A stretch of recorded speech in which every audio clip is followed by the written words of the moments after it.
Hey Bobcats, today we're going to be talking about the probability of mutually exclusive events and overlapping events.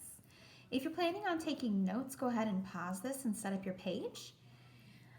Once you've done that, we're going to go ahead and talk about what mutually exclusive events are and what overlapping events are.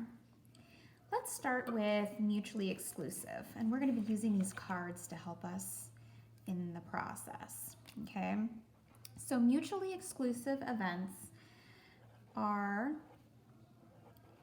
events that cannot occur at the same time. Okay, so I'm going to use these cards as an example. Let's say that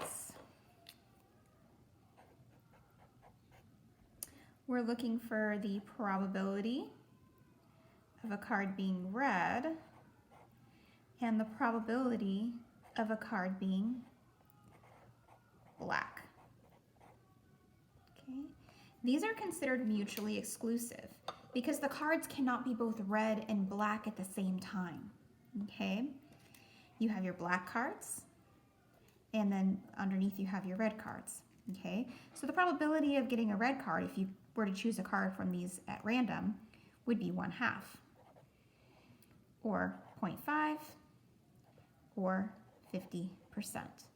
The same thing for the black, 1/2, 0.5, or 50% for the probability.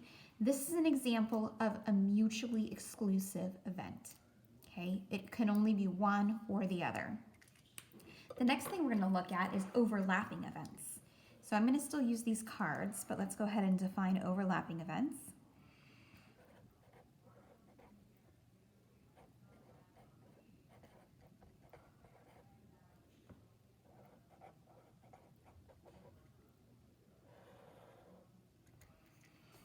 All right, so overlapping events are events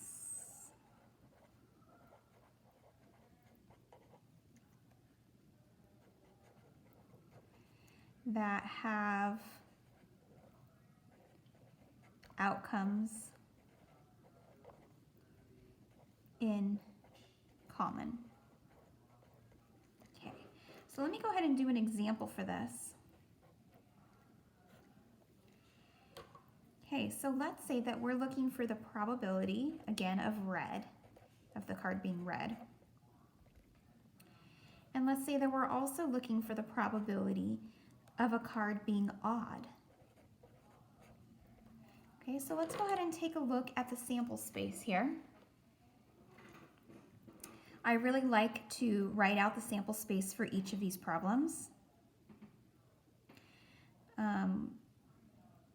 We have the 5, the 6, the 7, and the 8. And just remember that this one is red, black, black, and red. Okay, so if we're looking for the probability of pulling a red card, okay, it includes these two cards. So this would be, again, this would be 1/2, 0.5, or 50%. Now, the probability of pulling an odd card would be 5 and 7.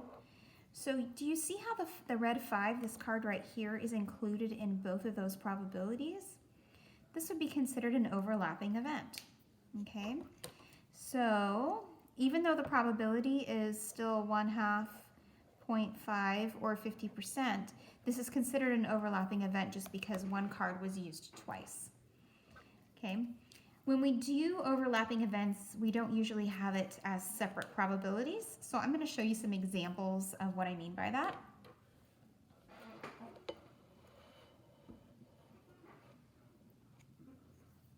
All right. So the first example Hold on just a moment. Let me get my example out. Okay, we're going to do the probability of pulling an 8 or odd.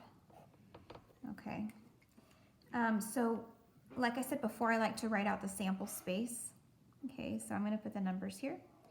1, oops, sorry, there is no 1, 5, 6, 7, and 8.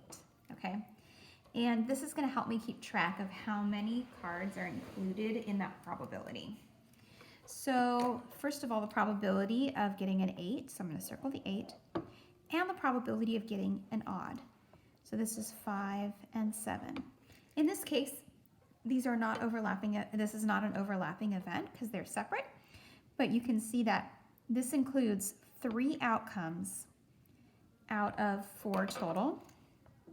So that means our probability is going to be 3/4 or 0.75, or we can say 75%. Okay. Let's look at another example.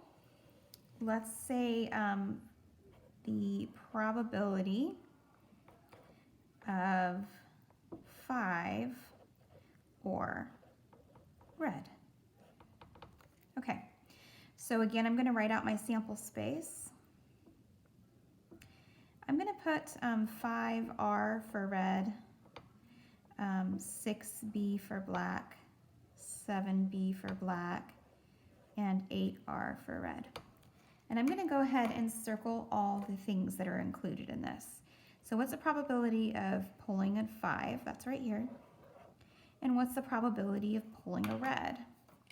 Well, this is considered an overlapping event because we've already circled red, or the red 5.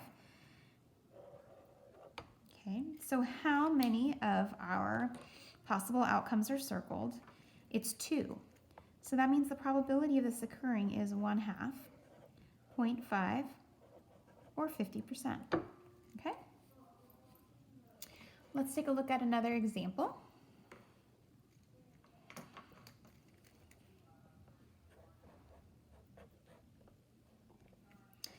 Let's say the probability of red or black.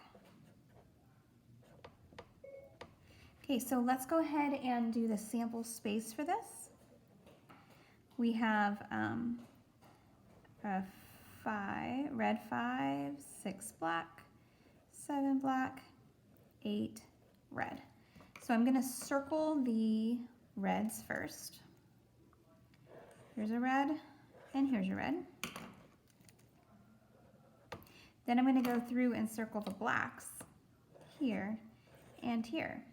This is a mutually exclusive event because only one thing or the other can happen. They're not overlapping, but it does include every single outcome for this sample space. It includes every single card down here. So we can say that this event has a probability of 1 or 100%. It has to happen. Any card that you pick from these 4 cards is either going to be black or red. Okay. Now let's do just one more.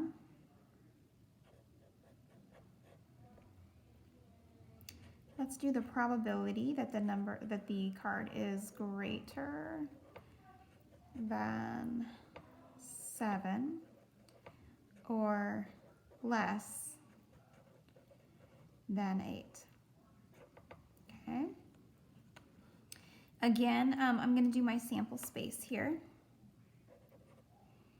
We have 5, 6, 7, 8. Well, let's look at that first constraint. Oops, I'm losing cards. Hold on a second. Okay. Greater than 7. Well, there's only one number that's greater than 7. It's right here. Okay. Then the second constraint says less than 8. Well, there are 1, 2, 3 numbers that are less than 8. So again, this is not an overlapping event. This is a mutually exclusive event, and it includes every single possible outcome. So again, we can say that the probability is 1 or 100%. All right, Bobcats, have a great day. You're working on IXL after this to practice.